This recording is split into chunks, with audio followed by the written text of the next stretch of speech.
Bom, muito boa tarde a todos. Queria começar por deixar claro o óbvio. O Chega condena sem reservas toda a violência, todos os crimes de ódio ou motivados por qualquer outro fator, seja por minorias ou maiorias.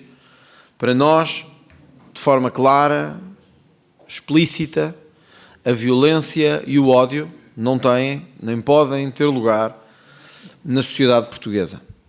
Esperamos e gostaríamos de saudar o trabalho que as forças de segurança levaram a cabo e as forças de investigação criminal no Porto em relação aos crimes conhecidos de agressão a cidadãos de origem argelina. As forças de segurança portuguesas, bem como a Polícia Judiciária e os tribunais, agiram de forma pronta, rápida e eficaz para conter uma ameaça que deveria e deve ser contida. A violência não pode ter lugar em Portugal, muito menos na política portuguesa. E esta condenação deve ser clara e inequívoca. Não podemos, porém, ser hipócritas sobre o que se passa, nem ter dois pesos e duas medidas em relação à situação que vivemos atualmente. Há um problema profundo que não sabemos ainda se originou ou não os conflitos relacionados com os ataques no Porto. As comunicações não são neste momento claras em relação à origem dos agressores, às suas motivações e àquilo que levou aos ataques. A própria PSP deixou claro ontem que era prematuro falar de ataques racistas ou com motivação racista. Sejamos francos. Há um problema sério na Baixa do Porto, denunciado por lojistas e comerciantes, relacionado com alguma criminalidade perpetrada também por imigrantes argelinos e marroquinos. Esta é uma situação que se tem vindo a agravar nos últimos meses e que o Chega tem denunciado, de forma clara e de forma evidente. Repito, não sabemos, à hora a que estamos a falar, se nas origens destes ataques ou ajustes de contas tiveram retaliações relativas a assaltos ou crimes cometidos no passado por estas pessoas ou por outras. Sabemos sim que há um problema sério. E esse problema é o problema de dezenas de pessoas a viver nas mesmas casas, de uma imigração descontrolada em Portugal, conforme nós vimos alertando há muito tempo. Na Baixa do Porto têm sucedido os ataques, prontamente, de forma clara e inequívoca, em que os lojistas se queixam, bem como os comerciantes, de ataques reiterados, massivos e sem qualquer condenação por parte do Governo. Luís Montenegro, que rapidamente condenou o ataque contra os cidadãos argelinos, manteve-se em silêncio sobre os ataques consistentes aos lojistas da Baixa do Porto, aos comerciantes da Baixa do Porto, durante todos os últimos meses. É esta hipocrisia que tem que ser denunciada. Todos os crimes de violência, sejam eles de violência contra o património, contra as pessoas, devem ser investigados e devem ser punidos. A esquizofrenia coletiva ou a paranoia coletiva de que quando há envolvimento de imigrantes devemos parar o país inteiro para olhar para uma situação concreta, ignorando todas as outras que andam à sua volta durante todos os meses anteriores ou anos anteriores, mais não é do que o sinal de uma sociedade que não consegue sair do politicamente correto e deixou de se conectar com as pessoas e com a sua realidade. Há um problema de imigração descontrolada em Portugal. E esse problema foi reconhecido pelo Chega e pela AD, que atualmente governa, nas últimas eleições. Só o Partido Socialista não o reconhecia. Mas à direita, quer o Chega, quer a AD, o reconheceram. O que se passou no Porto, e que ainda não temos os dados completos para poder analisar, é ou pode ter sido mais uma consequência derivada e direta desta imigração descontrolada, sem regras, sem critério, sem apoio, desumana, que estamos a promover em Portugal. Mais, a criação de tensão social com os habitantes da área, neste caso, na Baixa do Porto, tem levado a tensões permanentes a que o Sr. Primeiro-Ministro nunca deu ouvidos nos últimos meses. É por isso normal que estas pessoas a esta hora se sintam desapoiadas, indignadas e frustradas. O Chega não se esquecerá. Não se esquecerá. E não será pelo Chega que faremos deste caso um caso diferente dos outros, sem esquecer aqueles que também são vítimas há meses da imigração descontrolada. O que temos hoje em Portugal é um paradoxo. Pessoas a entrar todos os dias, sem condições de habitação, porque Portugal não tem habitação nem para os seus, a habitarem com dezenas de autorizações de residência, quer em Lisboa, quer no Porto, quer no Algarve, quer em Braga, quer até nas regiões autónomas, os mesmos fogos, criando problemas, evidentemente, de segurança, de sustentabilidade social e económica. O Sr. Primeiro-Ministro, que prometeu, durante a campanha, para roubar eleitorado ao Chega, e apenas por isso, porque não fez nada nesse sentido, dizer que iria evitar as exportas escancaradas, foi a Cabo Verde dizer que tínhamos que agilizar os vistos.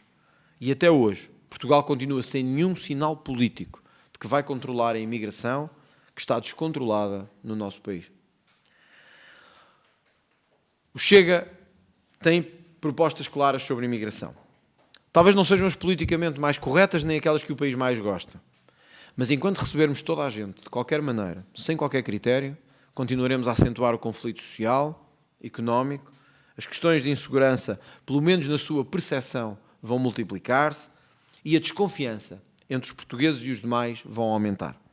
Portugal deve ter uma imigração controlada, legal, cumpridora de regras, capaz de ser integrada, sem dar margem às redes de tráfico de seres humanos que atuem em Portugal de forma descontrolada.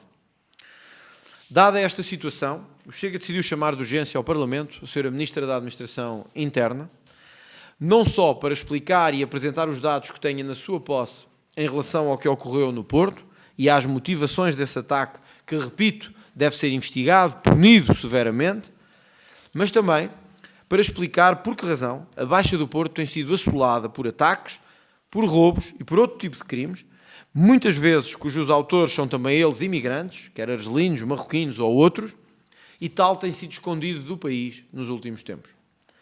A Sra. Ministra da Administração Interna deve explicar o que pretende fazer sobre esta situação para evitar que a violência e o ódio se multipliquem e que a segurança e a ordem sejam verdadeiramente a regra em Portugal e não episódios como este. Porque é que o Sr. Primeiro-Ministro não deu ainda um sinal sobre o controle da imigração? Passaram, desde as eleições de 10 de março, quase 2 meses. No debate que teve comigo, mas com outros, disse que seria uma das prioridades, o controle da imigração. Continuamos exatamente com as mesmas regras do Partido Socialista. Entretanto, o Sr. Primeiro-Ministro já se queixou de alianças negativas, já levou ao Parlamento medidas fiscais, já levou ao Parlamento medidas de mobilidade, mas de imigração, zero. Parece que quer continuar a mesma política de imigração do Partido Socialista. Não se venha por isso depois queixar de que há alianças, sejam elas negativas, positivas ou outras. A patética acusação, ainda ontem à noite reiterada, de que André Ventura e Pedro Nuno Santos estariam aliados para dificultar a vida ao governo, para além de patética, mostra apenas a incapacidade de governar sentida e séria que Luís Montenegro continua a ter. Gostava de recordar o Sr. Primeiro-Ministro disto mesmo. Foi o Chega que, na noite do dia 10 de março, disse: o cenário de estabilidade é importante para garantir que Portugal tem um governo a 4 anos. Temos que pôr de parte os nossos egos e conseguir estabelecer alianças que definam uma legislatura de mudança, de estabilidade, de crescimento e de produtividade. A esta proposta do Chega, o Sr. Primeiro-Ministro disse que não. Sozinhos continuaremos e sozinhos governaremos. E agora vem-se queixar de que não consegue aprovar no Parlamento as suas medidas. O mesmo Primeiro-Ministro que não quis acordos, não quis diálogo, não quis conversa. Quer agora que os outros partidos digam amém às suas propostas, sem sequer compreender que estes partidos também têm um programa eleitoral, também têm ideias políticas e também têm uma ideia para Portugal. Se o Chega estivesse no Governo da República, trapalhadas e incumprimentos, como o do choque fiscal, que na verdade não era um choque fiscal, como o das portagens, que na verdade não se queria comprometer com nada, ou o serviço militar para delinquentes ou para criminosos, não tinham certamente acontecido.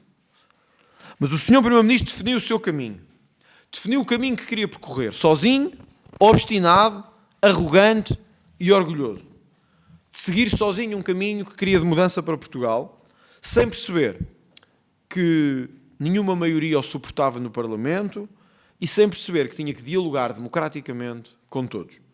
Mais, o Sr. Primeiro-Ministro quis governar fugindo às promessas que tinha garantido aos portugueses, de baixar impostos, de ser mais firme na imigração, de ser duro na reforma da justiça contra a corrupção, de ser claro e evidente no corte com o socialismo, no crescimento económico e na produtividade. Quis fugir a tudo isso, fingindo que não disse nada disto na campanha eleitoral, mandando Joaquim Miranda Sarmento dizer simplesmente que afinal não há dinheiro para cumprir as promessas que fizemos. Assim, não é muito diferente de António Costa, nem de Pedro Nuno Santos, nem de José Sócrates, nem de outros. Não espero contar com o Chega para fugir às suas promessas eleitorais, para governar com vitimização ou a Cavaco Silva. Porque quem fez promessas aos portugueses deve, acima de tudo, cumpri-las. Disse o líder da bancada parlamentar do PSD que o Chega falhou à sua palavra nos acordos que fez no Parlamento. Quem falhou à sua palavra consistentemente nos últimos meses foi o Governo. Porque os acordos que queria fazer com o Chega, apesar de andar a dizer ao país que não é não, os acordos que quis fazer com o Chega eram acordos que em nada tinham que ver com as nossas propostas eleitorais, mas mais, com as próprias propostas eleitorais que a AD tinha apresentado. A título de exemplo, diz o líder parlamentar do PSD que o Chega falhou ao seu compromisso em relação às portagens. Mas qual era a proposta do PSD em relação às portagens? Era não dizer nenhuma data para a sua abolição. Era dizer que talvez daqui a uns anos, a 10 ou a 15, deixássemos de ter portagens.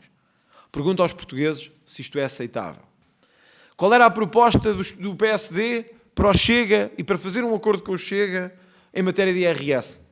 Era beneficiar os mais ricos e continuar a penalizar a classe média e os que ganham menos. No fundo, os acordos que o PSD quer fazer com o Chega é apenas para aprovar as suas medidas no Parlamento. Porque não quer cumprir nada do que prometeu, nem quer garantir nada do que disse aos portugueses que ia fazer nos próximos meses. Para isso não contam connosco. E não contam connosco para fugir à verdade e para enganar os portugueses. Se querem governar obstinadamente, com cortes, a dizer aos polícias que lhes iam dar isto e agora vão dar aquilo, a dizer aos professores que iam dar isto e agora vão dar aquilo, a criar inconsistência e insatisfação em todos os setores, dos oficiais de justiça aos professores, passando pelos polícias e pela classe média e empresários, não contarão connosco. Porque com o Chega era para fazer a reforma do país que teríamos um acordo. O governo de Luís Montenegro, nos 100 dias de governação, está a ser o governo, ou um dos governos mais incapazes da história, em responder à esperança que os portugueses nele depositaram e na direita depositaram para fazer uma mudança séria em Portugal. Queixam-se que não há acordos com o Chega. Mas não foram eles que disseram não é não? Não foram eles que disseram que não queriam nada com o Chega? Que governariam sozinhos? Não foram eles que conseguiram encontrar um apoio para eleger um Presidente da Assembleia da República? Entre PS e PSD? Não foram eles que reuniram naquela manhã para definir quem seria o Presidente da Assembleia da República? Então, porquê é que agora se queixam de que o Chega não quer acordos com o PSD ou de que o Chega fura os acordos com o PSD? Com o Chega haveria a força para mudar Portugal. Se o PSD a única coisa que quer é continuar a governar como os socialistas e falhando todas as promessas eleitorais, não contarão com o Chega. Nem nos assustam alianças negativas, nem positivas, porque continuaremos a fazer o que é melhor para os portugueses, seja em matéria fiscal, de portagens, de salários e do que for necessário. Volto a dizer, entendam-se. Entendam-se os dois, Pedro Nuno Santos e Luís Montenegro. Criem o vosso governo do Bloco Central, porque com o Chega, para falhar às promessas, não contarão. Bom, vamos por partes. A única coisa que eu posso dizer sobre isso é isto. O Chega vai reunir com o grupo parlamentar durante esta próxima semana. Nesta reunião decidiremos se analisaremos o tema das palavras graves do Sr. Presidente da República sobre indemnizações às antigas colónias e também ouviremos os pareceres e opiniões de alguns juristas a quem vamos pedir a opinião sobre esta matéria. Eu não posso dizer muito mais sobre isso nesta altura, por uma razão. A razão é que ainda não falei com os órgãos do partido sobre isto, e apenas com o grupo parlamentar. Em todo o caso, não queria deixar de dizer isto. O Chega tem neste momento o poder de sozinho levantar a iniciativa criminal ao Presidente da República. Nós temos absoluta noção do caráter inédito desta ação em Portugal e temos também noção da sua gravidade. Mas também temos noção da gravidade do que disse o Presidente da República, responsabilizando-nos a todos pela nossa história. E mais, levando outros países, como foi São Tomé e o Brasil, a já terem pedido reparação histórica, indenizações ou devolução de material histórico a Portugal. Isto é de uma enorme gravidade. Em qualquer caso, esta é uma ação que merece ser ponderada e merece ser feita com conta, peso e medida, dado o envolvimento quer do Presidente da República, quer o impacto constitucional que tem. E por isso o Chega reunirá esta semana, é tudo o que eu posso dizer, com o grupo parlamentar, ouvindo alguns juristas e constitucionalistas, para perceber se o Presidente da República terá incorrido em algum crime de traição ao seu país ou à Constituição, ao defender que Portugal deve suportar... O André Ventura eu tenho dúvidas, até como jurista, mas também não tenho a certeza que o Presidente não tenha cometido nenhum ilícito. Repare nisto. O normal seria o Presidente de outros países dizer que Portugal tem que indenizá-los ou compensá-los. Estranho é quando é o Presidente do nosso país a dizer que nós temos que compensar outros países por termos sido esclavagistas, colonialistas, imperialistas e racistas. Por isso eu lhe disse, nós temos vários crimes de catálogo, assim ditos, são chamados crimes de responsabilidade, que podem implicar quer o Presidente da República, quer outros políticos. Pode ser de atentado contra o Estado de Direito, pode ser de atentado contra a Constituição, pode ser de traição à pátria, como disse. Há dúvidas sobre a tipicidade penal do comportamento do Presidente da República, e eu até ouvi durante a manhã de hoje e durante a tarde alguns juristas que respeito bastante sobre isto, mas gostava de ouvir outros também sobre esta matéria. Há uma componente política e uma componente jurídica. Que politicamente foi uma traição à pátria, eu não tenho dúvidas. Porque eu nunca imaginei um Presidente da República dizer que nós temos que ser responsáveis por 500 anos da nossa história. Ele é eleito por nós. Ele não foi eleito por Cabo Verde, nem pelo Brasil, nem por Angola, nem por Timor, nem pela Guiné, nem por todos os países onde nós andamos. Primeiro. Segundo, a ofensa brutal, pessoas que eu conheço, são meus familiares e amigos, que os antigos combatentes sentem neste momento. É uma lança que lhes está a passar o coração. Uma lança. As pessoas que vieram das antigas colónias sem nada, pessoas que perderam tudo, o património todo, e que nunca foram ressarcidos de um cêntimo. E o Presidente está a dizer que temos que ressarcir outros. Portanto, isto, politicamente, eu não tenho dúvidas que é uma traição à pátria. Juridicamente, quero ver e quero analisar, porque eu, como Presidente do partido, a decisão será minha, apesar de ser uma decisão do grupo parlamentar, será minha também, e eu quero ver se isto tem alguma consistência jurídica para podermos avançar. E apenas avançaremos caso tenha essa consistência jurídica. Portanto, quero ouvir todos os deputados sobre esta matéria, porque há opiniões diferentes, quero ouvir juristas, e continuo a dizer, independentemente da questão jurídica e de ser julgado no Supremo e todo o processo que se inicia com esta questão, o Presidente cometeu politicamente uma traição à pátria. Se houvesse um processo político de destituição, eu iniciá-lo-ia, porque eu acho que ele não merece mais ser Presidente da República. Outra coisa, é uma questão penal. Portanto, eu quero ouvir os deputados e quero ouvir especialistas sobre isso. Porém, a Assembleia tem que reunir em 48 horas, formar uma comissão própria e criar uma acusação. Isso seria inédito na história de Portugal. Que um Presidente, em fim de mandato, seja acusado de traição à pátria. E era um sinal político, que a nossa história se calhar merecia de ajuste de contas com o seu passado. Porque nós estamos a fazer 50 anos, fizemos 50 anos da Revolução. Obviamente, eu não sei o que é que PS e PSD farão, e o Chega precisaria sempre de PS e PSD para formar os 2/3. E, pelo menos, pelo que eu ouvi, PS e PSD já disseram que não vão acompanhar uma questão destas. Eu acho que o país tem que resolver a sua consciência histórica, e este é o momento. E o Chega tem mais força do que nunca para poder impor essa visão. O país que o Chega não quer deixar para o futuro é o país que tem remorsos pela sua história, ou que faz ajustes de contas com a sua história, no sentido de dizer nós somos responsáveis pelo que aconteceu. E, portanto, se for um sinal político só, poderá ter a sua força também. Mas, como digo, e vocês sabem que se eu tivesse essa decisão tomada, eu transmiti-la-ia sem nenhum problema.